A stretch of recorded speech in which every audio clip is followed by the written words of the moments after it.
Dear kids السلام علیکم۔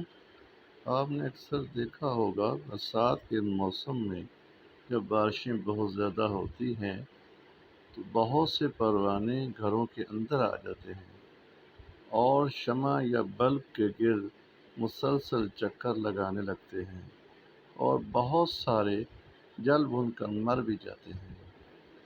آخر پروانے شمع کے گرد یا بلب کے گرد یا روشنی خارج کرنے والی کسی بھی چیز کے گرد چکر کیوں لگاتے ہیں اور اپنی جان سے ہاتھ دھو بیٹھتے ہیں؟ تو اس کی وجہ بیان کرنے کے لیے ایک لوک کہانی بیان کی جاتی ہے۔ کہتے ہیں کسی جنگل کے اندر ایک جھیل تھی اور اس جھیل کے اندر ایک بہت پیارا سا کمل کا پھول تھا۔ اس پھول کے اندر ایک ننھی منی نہایت حسین اور دلربا شہزادی رہتی تھی۔ اس کو کنول کی شہزادی کہا جاتا تھا۔ تو ایک دن ایسا ہوا، بہت سے پروانے جھیل کے اندر آ گئے اور خوبصورت شہزادی کو دیکھ کر اس کے حسن پر فریفتہ ہو گئے اور شہزادی کے گرد چکر لگانے لگے۔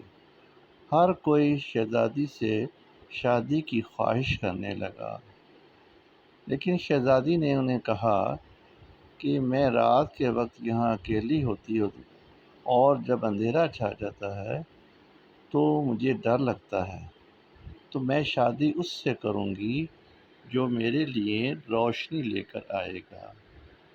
لہذا شہزادی کی اس خواہش کو پورا کرنے کے لیے تمام پروانے روشنی لینے کے لیے بستی کی طرف روانہ ہو گئے۔ وہ ایک بستی میں پہنچے تو وہاں انہیں ایک مکان نظر آیا جس کی کھڑکیوں میں سے روشنی چھن چھن کر باہر آ رہی تھی۔ وہ تمام اس کھڑکی کے ذریعے کمرے کے اندر داخل ہو گئے تو کیا دیکھا کہ کمرے کے اندر ایک شمع روشن ہے اور اس کی روشنی سے کمرہ جو ہے وہ لبریز ہو رہا ہے۔ وہ تمام پروانے اس شمع کے گرد چکر لگانے لگے اور اس روشنی کو حاصل کرنے کے لیے تگ و دو کرنے لگے اور بہت سارے جل بھن کر مر گئے۔ ادھر شہزادی روشنی کا انتظار کرتی رہی، ادھر تمام پروانے روشنی حاصل کرنے کی تگ و دو میں جل بھن کر مر گئے۔ اتفاق سے اس جھیل کے اندر ایک جگنو کا گزر ہوا۔ شہزادی نے دیکھا کہ جگنو کے پاس روشنی ہے تو وہ بہت خوش ہوئی، اور جگنو نے جب دیکھا کہ جھیل کے اندر ایک خوبصورت شہزادی کمل کے پھول میں رہ رہی ہے تو وہ فوراً اس کے پاس آ گیا اور شہزادی نے جگنو کے ساتھ شادی کر لی اور دونوں ہنسی خوشی مل جل کر رہنے لگے۔